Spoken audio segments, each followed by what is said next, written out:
Hello, today we're gonna be making KENKY made out of oatmeal and corn.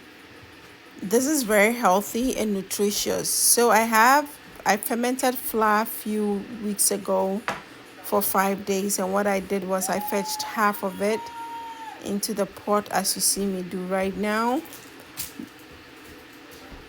and then I put it over I stirred it for a little bit before I put it on the stove. It's very important that you use half of the flour. You really have to measure it so that the KENKY comes out right. If not, the taste might not be the same. So I put it on the stove and I stirred it. And as some of you know, we make bangkun out of the same flour. So you make like the same process for making bangkun. What I did was I added salt as well. So you stir as if you're making banku. You don't necessarily have to add the salt in the at the beginning of making it. You can add it after before you take it off the fire. But I just chose to do it this way so I don't forget, because sometimes I get really busy.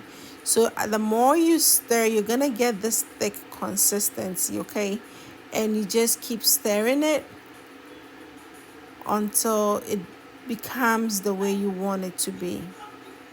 All right, so here's a little bit thick. Sometimes it gets burnt because in this process you don't add the cassava dough to it. So as you can see, I haven't added cassava dough. So I added a little bit of water and I allowed it to boil, to come to boil for a little bit, okay? So I covered it up and allowed it to do its thing. Now I get to stir it a little bit more. It doesn't look right, but the more you stir, eventually it becomes very soft. Okay, so have patience as you're doing it. You might feel like, oh, it's lumpy, is that?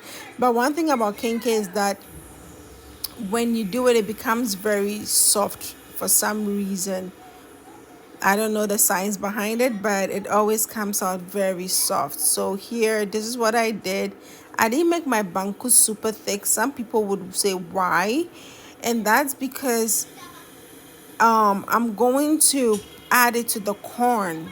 You see the leftover corn, which corn dough that is in the bowl. So it's very important that I don't make it super thick, or the KENKY becomes very hard, and I'm trying to avoid hard KENKY. So what I'm gonna do is that this process is called the aflata. So the aflata is when you mix the banku with the raw corn and then you stir it. You just keep mixing it until you get a very nice consistency. I added 2 cups of oatmeal, like as you can see here. I missed the video that involved the measurement. So I added 2 cups of oatmeal and then I stirred it and made sure I got the consistency that I wanted. It wasn't very um, thick and it wasn't runny as well, but it was just right for me. Okay. So now what I did was that I cleaned the leaves and put it on the side, and then I um got some saran wraps and got it into the size that I wanted it to be, rinsed it out, and also I cut some foil as well.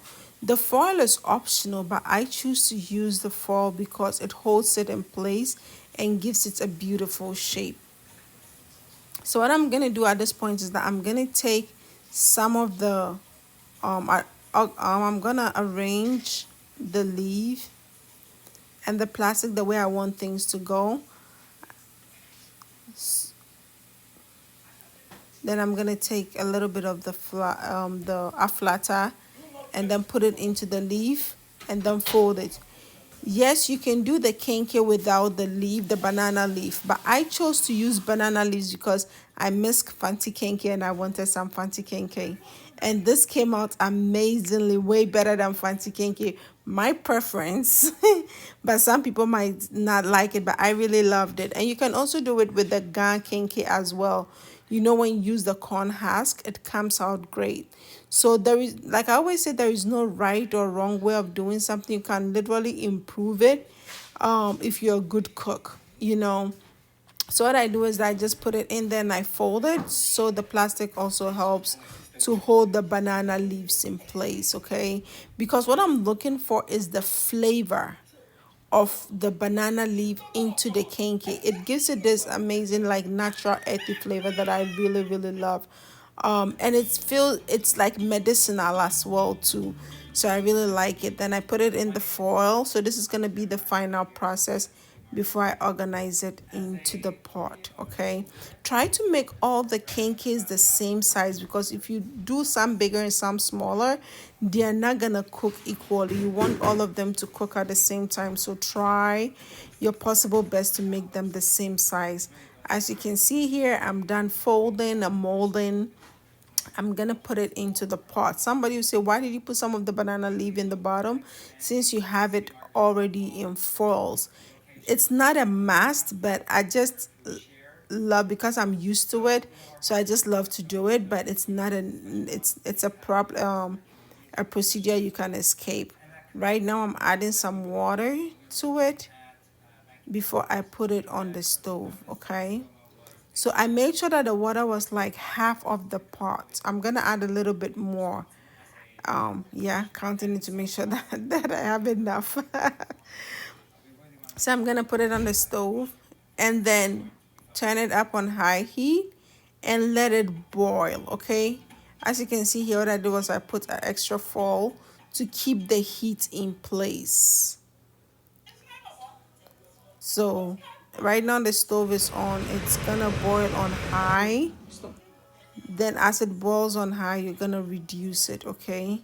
So I cooked that for 4 hours, and after 4 hours it was all done and now ready to serve. So you see, when you take it out of the foil, the shape is still like intact, like you haven't lost anything. The kenke hasn't burst opened or anything of that sort. So I just take it out of the foil. Some people say it's a waste of foil. It's my style. You can omit that, and that's okay. Yep, so this kenke literally went very well with fish, some avocado. It was really yummy. You know, I was really proud of myself that I made the kenke. So it was soft. You could not see the oatmeal. You cannot taste the oatmeal. It's amazing. You should give it a try. And give me a thumbs up. Tell me what you think. Thank you. Share the video, like, and subscribe. Bye. Don't forget to subscribe to Swaber's Easy Recipes so we can keep making and remaking. Thank you.